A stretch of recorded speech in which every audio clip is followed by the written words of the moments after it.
so it's going now. Okay. All right. So, Amber, tell us about yourself.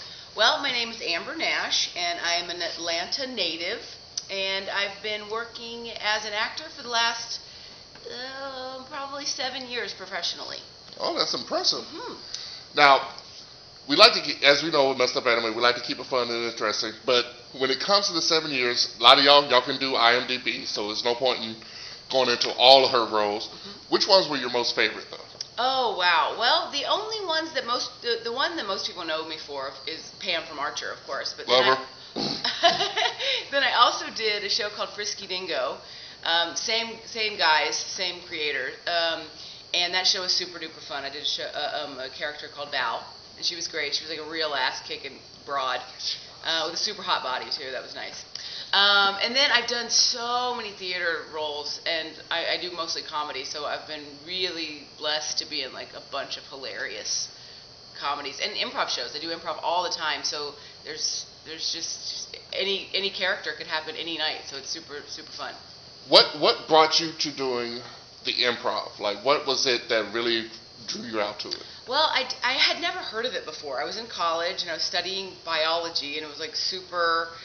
I wasn't good at it, and particularly chemistry, and I just didn't have anything creative in my life going on at the time. And a friend of mine had heard about a place, and he's like, "There's this theater in Atlanta. It wasn't Dad's Garage; it was a different theater called Whole World that does improv, and I think you'd like it. We should go check it out." So I was 19. I went and saw this improv show, and I was like, "Oh my God, this is crazy!" Like, it was so fun, and the audience was really young, which is not what you're used to seeing at a theater.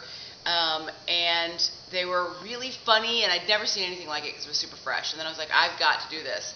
So I found, I took classes at Whole World, and then I found another place called Laughing Matters, which is another improv theater, and they were doing auditions, and I was like super green. I had no idea what I was doing, but I was like, okay, I'll audition. And they brought me into the group, and I started workshopping with them regularly, and I think I did one show where I didn't barely say anything because I was so nervous. And then I kept working with them, and I started working with some other people doing sketch writing, and then ended up here at Dad's. So it's just improv if you've never seen it. I think it's a lot more common now than it used to be, but it's just so fun to be in the audience. So since you've been here in Atlanta and you've done the improv scene, what do you think is the draw for a lot of the young kids to come out to improv, like from compared to where it started out to what it is now? Like, have you seen a change in improv? Oh, wow. I think there's more, at least in Atlanta, there's more improv going on. So there's more variety because all theaters do it differently. It's all improv, but each theater has their own kind of feel, their own kind of flavor. So if you don't like one theater, you might like another. And because the improv scene's grown here, there's a lot more groups, there's a lot more theaters, and there's a lot more shows going on. So I feel like that's been the biggest change. And what's great about it is if you love it, if you come see a show and you love it, you can take classes and start doing it yourself, It's really accessible. So with everything that you've done here, do you feel it's helped out with your voice acting? For sure. How so? Well, I think the biggest thing is I'm able to try out characters. So I don't do a lot of different voices, but I do change who my character is and how my voice sounds. So I practice that on stage. If I have an idea, like I try it out in front of 150 people and see if it works. And so that's definitely helped in that arena. But also it helps for me to be dynamic because when you're just behind a microphone, you only have your voice to use. But when you're using your whole body and you're using what you learned from working on stage, then it definitely comes through in your voice.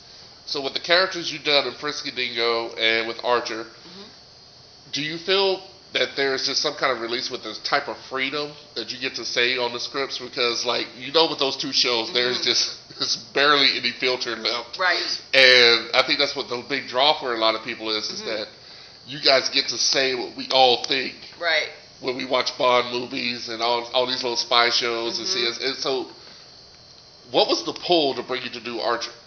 Well, I love what those guys do. Like, Adam is just brilliant, and so what's great about it is I probably would have done the show regardless, if it was a great show or if it wasn't that great of a show, because I wanted to work. But the great thing is luckily I'm on a show that's so Like, I would watch it if I wasn't on it. I just think it's so brilliant, and the sense of humor is so different than what we're used to seeing on television. That is so true. Yeah, and it's like, it's very risky, and I'm always blown away by what they get away with.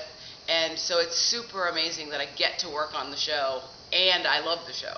Okay, first of all, it's not that much that you get to work on the show. Your character, I really don't think you know how awesome Pam is. Like, for the people who have not watched the show, when you first watched the show, Pam freaks you out, and then you have this love for Pam now. Like, there's this character that you have just made your own. Mm-hmm. And she has grown so much. Yeah. And, like, you can tell the big difference in her from the first season to now. And it's just freaking hilarious. Thank you. It's like, when you found out that they were going to go deeper into her character and make her more hard-ass, how did you feel about that? I was so excited because, she, you know, when you look at her, she's, like, kind of frumpy, and she's wearing this, like, really conservative suit, and her hair's in a bun. And then she starts talking, and you're just like, oh, my God, what is wrong with this woman? So when I got to find out, like, some of the stuff, like the drift car racer and the fact that she's, like, got this huge back tattoo and is a fighter and such a badass, it's really amazing because she's not just a one-dimensional character. You never know what she's gonna do next. So it's just a dream. And I thought that was a healthy thing too, because like I like shows that progress the character and like really expand on the other characters. And when the first season started out, she was like treated like Meg off a Family Guy. Everybody was just harping on her the whole season. Yeah. And I'm like, now you have her doing all these badass stuff, and I'm just like, that has to be so much fun. To be that character, to cut loose and say that stuff. Yeah, and everybody still treats her the same way. Like, everybody still totally mistreats her. And I think that's why everybody loves her, because she's an underdog, and she doesn't give a shit. Like, she really doesn't care what people say, and that's what's amazing about it. You know? Yeah. So when you did, so I wanted to focus on that, but then, you know, a lot of guys, y'all know, when I do these interviews, we have them at panels. We don't need to reiterate the same questions. So now we're going to go to the more important stuff. What do you see your future in your career? Like, are you trying to go movies? Or are you trying to stay with voice acting? Or are you trying to focus more on the theater? What is your passion right now? Well, I love voice acting. I never intended to become a voice actor. It happened, and I didn't know how much I would love it. So I really would be overjoyed to do another show, to do any film stuff. There's so many animated films. I would be really excited to do that. But I also, because I'm a live actor, that's how I started.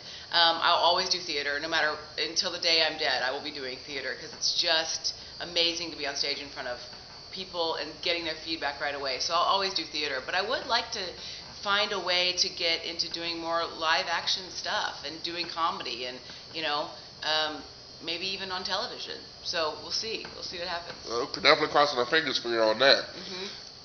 When it comes to the acting, is it more improv, or do you like Shakespeare, or is there a certain type of works that you like to work with? It's mostly improv, and when I do scripted work, it's usually comedy. So I've done Shakespeare, kind of, like we've done improvised Shakespeare, which basically we're just making fun of the genre and we do it. I wish I'd seen that. It's pretty fun. But I love comedy, and I would actually, I've never done a serious role, so if one came along that suited me and that I was good for, I would totally do a dramatic role too. I've just never done it before, so it would scare me, which is a good thing. Nice to get nervous again.